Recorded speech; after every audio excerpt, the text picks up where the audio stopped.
कोई भी महत्वपूर्ण परिवर्तन करने के लिए आत्म अनुशासन एक महत्वपूर्ण उपकरण है। आत्म अनुशासन और कहीं भी इतना महत्वपूर्ण नहीं होता है जितना मुश्किल एक बदलाव करने के लिए आवश्यक है। एक बुरी आदत को बदलना। आदत एक व्यवहार होता है जो पुनरावृत्ति के माध्यम से स्वचालित बन जाती है। उदाहरण के लिए, अगर हम किसी आवेग को पर्याप्त समय दें तो जल्द ही हम पाते हैं कि यह व्यवहार एक आदत बन गया है।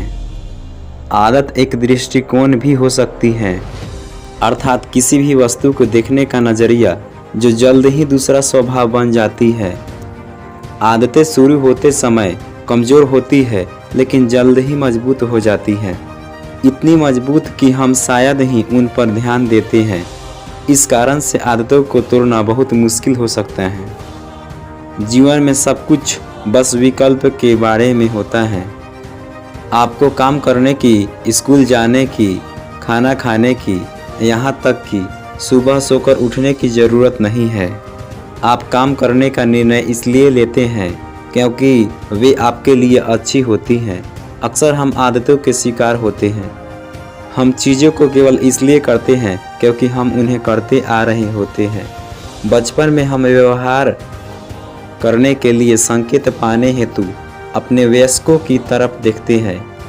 जब हम परिपक्व और वयस्क हो जाते हैं तब हमें निर्णय लेने होते हैं और खुद के लिए जिम्मेदार होना होता है। आदतों के नकारात्मक परिणाम भी हो सकते हैं। वे हमें अपने बारे में बुरा महसूस करवा सकती हैं। वे अन्य लोगों को नुकसान पहुंचा सकती है और करीबी संबंधों के रास्ते में आ सकती है।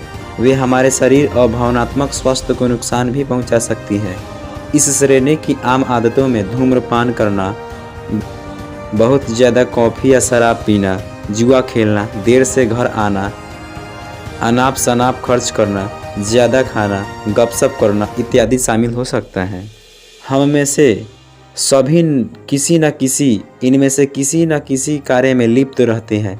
त्योहारों के समय ज़्यादा खाना एक समस्या नहीं होती, बल्कि जलपान के समय आलू के चिप्स खाना एक समस्या होती है।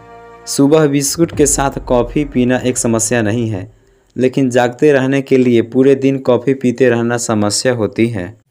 आपको कैसे पता चलेगा कि बुरी आदतें आपके लिए समस्या खड़ी कर रही हैं?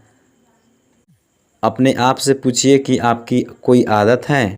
अपने आप से पूछिए कि आपको दुखी तो नहीं कर रही हैं या अपने बारे में बुरा महसूस तो नहीं करवा रही हैं। दूसरी बात, आपकी ऊर्जा को नष्ट तो नहीं कर रही है या आपके लक्ष्य के रास्ते में तो बाधा नहीं बन रही है। तीसरा, काम पर या स्कूल में आपको मुसीबत में तो नहीं डाल रही है। चौथा, दूसरे को गंभीर नुकसान या असुविधा तो नहीं पहुंचा रही है।